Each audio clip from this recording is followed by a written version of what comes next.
Salam sejahtera buat kita semua. Pertama-tama saya perkenalkan diri dulu. Nama saya Arif Hidayat, Komisioner Bawaslu, Koordinator Divisi Pencegahan Partisipasi Masyarakat dan Hubungan Masyarakat. Yang saya hormati seluruh panitia dalam memfasilitasi acara sosialisasi Pilkada serentak tahun 2024 dan juga kepada seluruh peserta dari organisasi masyarakat, organisasi kesukuan, juga ada partai politik, juga ada organisasi kepemudaan yang tidak bisa saya sebutkan satu persatu yang sangat saya hormati. Saya mungkin tidak bisa bertarung seperti Komisioner Bawaslu lagi kan, karena saya orang Minang yang lahir tidak di kampung gitu, bukan komisioner. Saya orang Minang lahir di Sumatera Utara. Nah, untuk mempersingkat waktu, kami dari Bawaslu Kabupaten Asahan ditunjuk sebagai narasumber. Temanya sudah ditentukan oleh panitia penyelenggara, yaitu tentang etika dan budaya politik. Nah, di sini saya bukan maksud menggurui bapak-bapak ibu-ibu semua. Kita saling sharing, belajar, sama-sama belajar, berbagi informasi. Untuk mengenai etika politik menurut para ahli sendiri, adapun di sini saya mengutip beberapa para ahli seperti Eko Handoyo dan kawan-kawan pada tahun 2016 dalam bukunya Etika Politik dimaksudkan untuk mewujudkan pemerintahan yang bersih, efisien, efektif, serta menumbuhkan suasana politik demokrasi yang bercirikan keterbukaan, tanggung jawab, tanggap akan aspirasi rakyat, menghargai perbedaan, jujur dalam persaingan, kesediaan untuk menerima pendapat yang lebih besar, yang lebih benar, serta menjunjung tinggi hak asasi manusia dan keseimbangan hak dan kewajiban dalam kehidupan berbangsa, seperti harapan kita bersama sebagai rakyat Indonesia dan juga sebagai masyarakat asal nantinya pada saat terpilihnya jika beberapa bulan akan datang pemimpin-pemimpin yang diharapkan bisa membangun daerah kita, khususnya Kabupaten Asahan. Juga menurut Siti Johro dalam penelitian ahli utama BRIN mengatakan penerapan etika politik itu baik oleh para peserta maupun penyelenggara negara dalam pemilu berperan penting untuk menghindari hasil pemilu yang cacat secara hukum. Menurutnya sejauh ini keberadaan sejumlah pelanggaran terhadap etika politik yang ditemukan dalam pemilu seperti politik transaksional atau bisa kita sebut sebagai money politik disebabkan oleh ketiadaan payung hukum sebagai rujukan dan pengawasan yang lemah. Nah, dalam etika politik itu mempunyai satu tujuan. Kami mengutipnya ada dua tujuan etika politik yang penting dalam hal ini, yaitu melihat dari makna etika politik yang telah disampaikan, tak heran jika tujuan dari etika politik adalah mengorganisir kehidupan berpolitik agar dapat berjalan dengan baik sehingga dapat menghasilkan individu dan institusi politik yang berkualitas. Dalam hal ini diharapkan kita juga dituntut sebagai masyarakat yang berperan atau berpartisipasi dalam demokrasi, dalam perpolitikan, dinamika perpolitikan daerah kita khususnya di ajang pilkada nanti. Juga ada partai politik yang sebagai institusi politik yang nanti kami harapkan juga ikut berpartisipasi dalam memberikan pendidikan politik yang baik kepada kita semua, kepada seluruh pemilih yang telah disebutkan oleh Komisioner KPU, baik generasi Z, generasi X atau pemilih pemula yang sangat membutuhkan pendidikan politik dari kita semua. Dalam hal ini tentang etika politik yang baik dan benar kepada masyarakat. Juga etika politik tujuan untuk mempertahankan prinsip moral yang digunakan mengatur politik di dalam masyarakat, memberikan aturan dalam pemberian wewenang agar tetap sesuai dengan kehidupan masyarakat serta berkaitan dengan cara pertanggungjawaban elit politik terhadap tindak tanduk politik.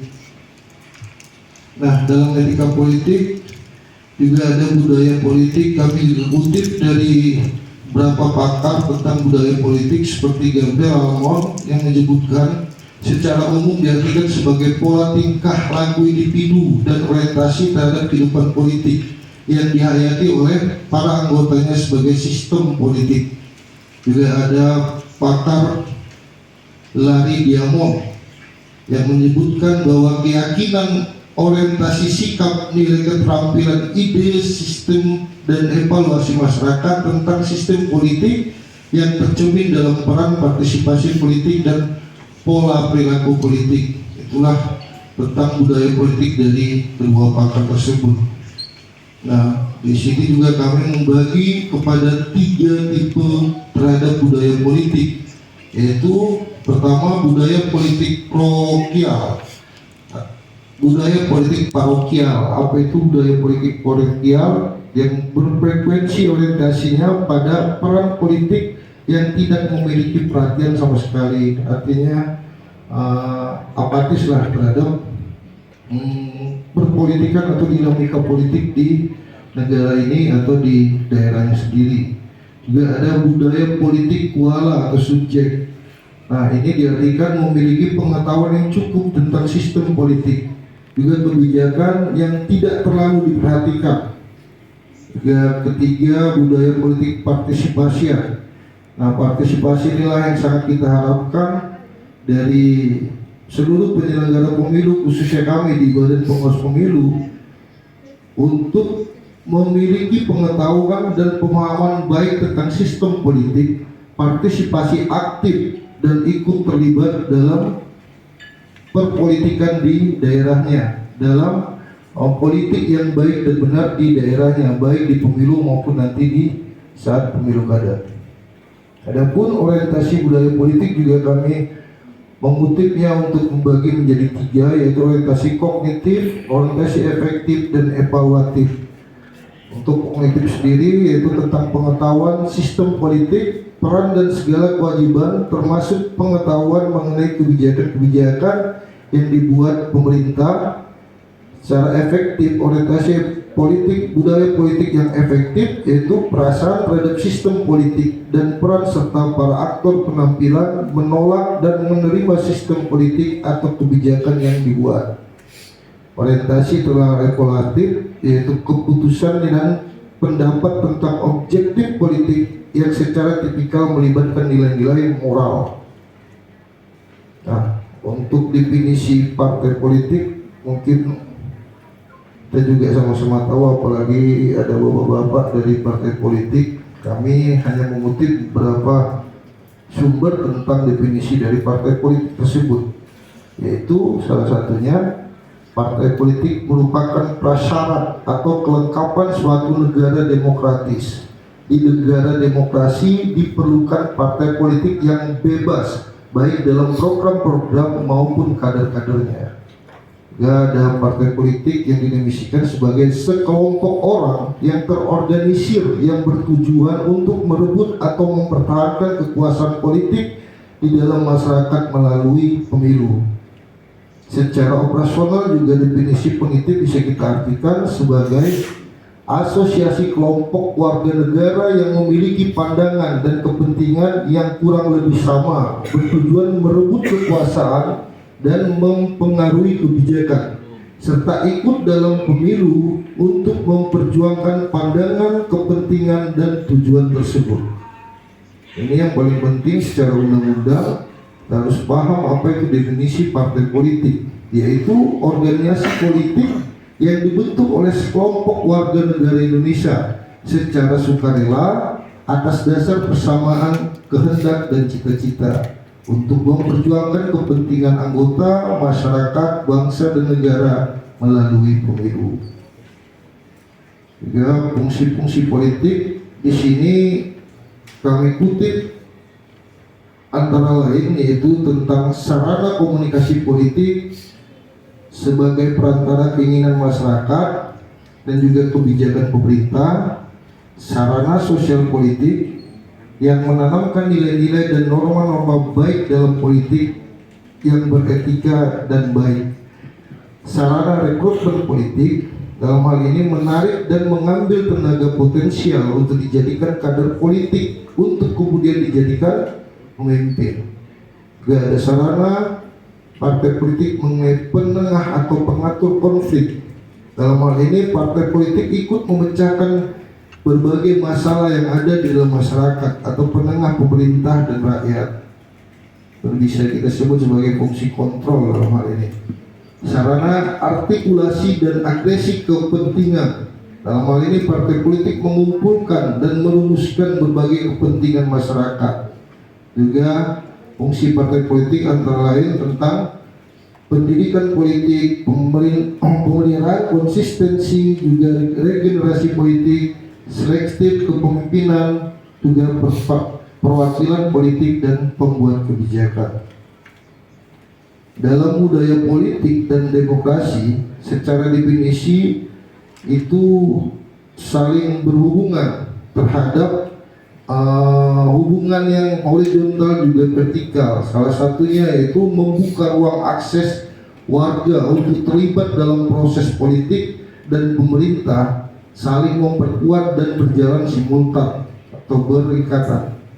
Dan vitalnya demokrasi dikembangkan nilai dan keterampilan demokratis di kalangan warga, meningkatkan akuntabilitas dan responsivitas terhadap kepentingan publik, meningkatkan check and balance, rasionalitas politik di antara lembaga-lembaga kekuasaan. Nah, ini tadi sudah disebutkan fungsi-fungsi partai politik, sarana partai politik. Ini juga ada kami kutip beberapa fungsi yang penting terhadap partai politik itu sendiri, yaitu kapabilitas ekstraktif, yaitu kemampuan mengelola sumber-sumber material dan lingkungan dalam maupun luar negeri.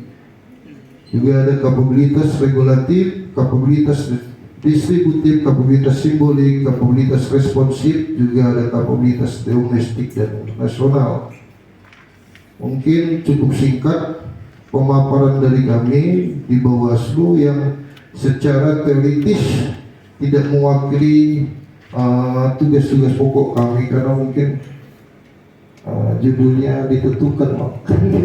Makanya kami mengambil item-item yang dari judul yang sudah ditentukan oleh panitia. Adapun kami dari Badan Pengawas Pemilu tadi sudah cukup diterangkan secara detail, secara koordinasi, juga secara tugas oleh komisioner KPU, dengan sama-sama bertujuan meningkatkan partisipasi terhadap masyarakat untuk menegakkan demokrasi, kedaulatan masyarakat khususnya di Kabupaten Asam dalam memilih pemimpinnya nanti dengan aman, kondusif. Juga kami juga berharap kepada seluruh lapisan masyarakat, baik dari partai politik, baik dari kesukuan maupun dari tokoh-tokoh agama, ikut mengawasi bersama-sama di ajang pilkada, karena ini kita sama-sama tahu bahwasanya pemilu kada syarat kepentingan di daerah kita cukup tinggi, baik dari tiap individu maupun kelompok-kelompok. Oleh sebab itu kami berharap sama-sama kita menjaga kondusivitasnya, sama-sama kita awasi. Sedikit banyak adapun laporan-laporan yang harus kami tanggapi dari masyarakat, untuk bisa kami harapkan menginformasikan segala sesuatu yang sifatnya pelanggaran terhadap proses pilkada nanti. Nah, juga tadi sudah diterangkan oleh komisioner KPU bahwasanya kami punya 3 lembaga dalam menangani khususnya kasus pidana pemilu dalam Sentral Gakumdu, yaitu kami sendiri sebagai menganalisis, penganalisis, juga ada jaksa yang nanti akan membuat tuntutan, dan juga ada kepolisian yang nanti akan menyidik. Semoga segala sesuatu atau segala pelanggaran-pelanggaran pidana politik atas karena partisipasi oleh seluruh masyarakat, perhatian oleh seluruh masyarakat bisa kita minimalisir di pemilu kada 2024. Cukup sekian dari saya. Wabillahi taufiq wal hidayah. Wassalamualaikum warahmatullahi wabarakatuh.